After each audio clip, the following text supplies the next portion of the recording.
les amis, voilà, nous en sommes au 6e jour du défi de Noël. La panique est passée. Ce matin, je me suis dit, ça suffit.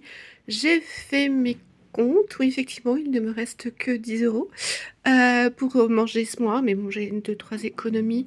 Pas beaucoup, mais ça devrait suffire pour combler avec ce que va me donner Saint-Vincent-de-Paul. Enfin, voilà, et puis bon, vous voyez qu'il y a en plus les charges de l'immeuble à payer. Je ne sais pas comment je vais m'en sortir, mais je vais demander de l'aide. Je vois l'assistante sociale la semaine prochaine. On va bien finir par trouver une solution et m'aider à faire le courrier pour demander un échéancier. Voilà. C'est pas que je sais pas ce que je vais faire, mais c'est juste que là, je suis un peu dépassée par les événements.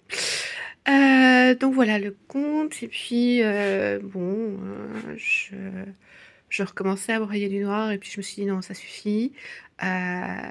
Mets-toi dans l'ambiance de Noël. Donc j'ai mis toute la journée de la musique de Noël. Et puis, au bout d'un moment, je dis ah, mais attendez, qu'est-ce que je faisais quand j'étais gamine, enfin quand j'habitais chez mes parents pour nous mettre dans l'ambiance de Noël, pour quand je faisais la crèche et puis à mes heures perdues. Et ben je regardais des films de Noël. J'ai un vieux film de Noël en anglais, un,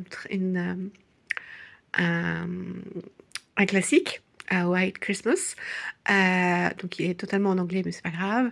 Donc, et puis j'ai retrouvé les Sister Act, clairement des VHS, des vieux trucs, mais c'est pas grave, ça fonctionne toujours. Donc je vais regarder ça ce soir et demain sans doute.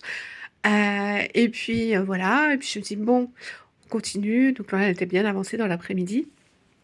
Et puis, euh, et puis au bout d'un moment, j'ai quand même réussi à motiver pour passer sous la douche. Et puis je me suis dit, bon, ça suffit l'amorosité, tu ressembles à rien. Teins-toi, fais-toi une couleur. Donc j'ai eu envie de vous filmer le processus, mais le problème c'est que quand je fais ça comme pour éviter de m'en mettre partout, généralement je fais topless. Donc je suis pas encore super douée pour cacher, pour les montages, voilà, pour flouter et tout. Donc je me suis dit bon, on va éviter. Voilà, vous avez une photo après la couleur soit mise. Et là, du coup, j'ai fini par une demi-heure après. Donc ça imprègne bien. J'ai tout lavé, bien lavé. Et là, vous me voyez avec un masque sur le visage. Cette fois-ci, un masque en tube. Voilà, c'est pour ça que la peau brille bien. Et puis bah, après, je me dis, ok, c'est sympa cette couleur, mais ça ressemble à rien avec ses cheveux dans cet état. Du coup, bah voilà, je me coupe les cheveux. Je vous laisse admirer le processus.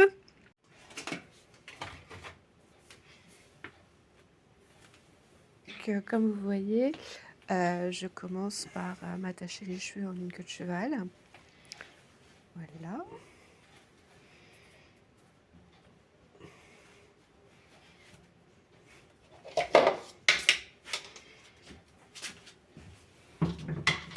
Et donc, pour éviter de mettre les cheveux partout, je mets directement la petite poêle à la salle de bain dans l'évier, et je vais me couper les cheveux comme ceci. Donc, j'attrape ma queue de cheval, et j'essaye de me faire une idée de la distance de ce que je veux couper. Et puis, allons-y franchement. De toute façon, c'est un peu une coupure à l'arrache. Une coupe à l'arrache, mais ça fait pas si mal à la fin. Donc voilà, donc là je coupe la longueur en gros.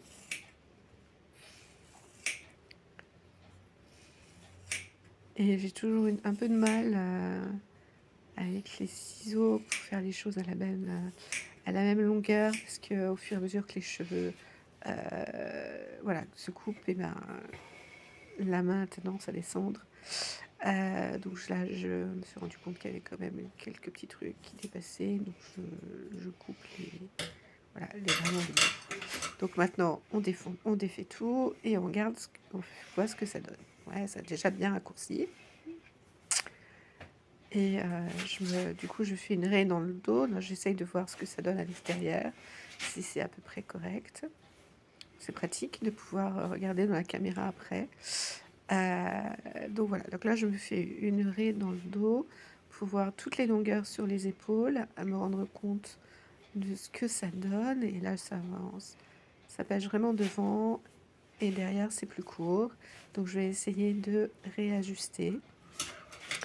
Et pour avoir une longueur à peu près correcte, je rejoins les deux mèches principales là, de devant sur, sous mon menton, euh, histoire d'avoir à peu près la même longueur et j'égalise. Donc après, je me bats parce que dans les ciseaux, dans le miroir, je ne sais jamais quelle est la bonne position, si je suis devant, si je suis derrière. Et voilà. Donc maintenant, j'égalise côté par côté parce que sinon, voilà, ça va faire des longueurs différentes vraiment sur les côtés, c'est au niveau des épaules. Voilà, j'essaie de faire en sorte que ça soit à peu près équilibré de chaque côté. Et donc, si je trouve le moyen de vous accélérer tout ça, mais c'est pas encore donné, je suis déjà super impressionnée d'avoir trouvé le micro. Donc voilà, donc je coupe, je me bataille toujours avec les ciseaux pour avoir une idée dans le miroir, de le mettre au bon endroit. Si je suis devant ou derrière la mèche, c'est un peu compliqué. Du coup, ça prend plus de temps que ça ne devrait. Mais bon, c'est déjà une bonne avancée. Voilà, je me rends compte, voilà, il y a encore cela. Au moins, je les vois. Donc, je fignole. On continue.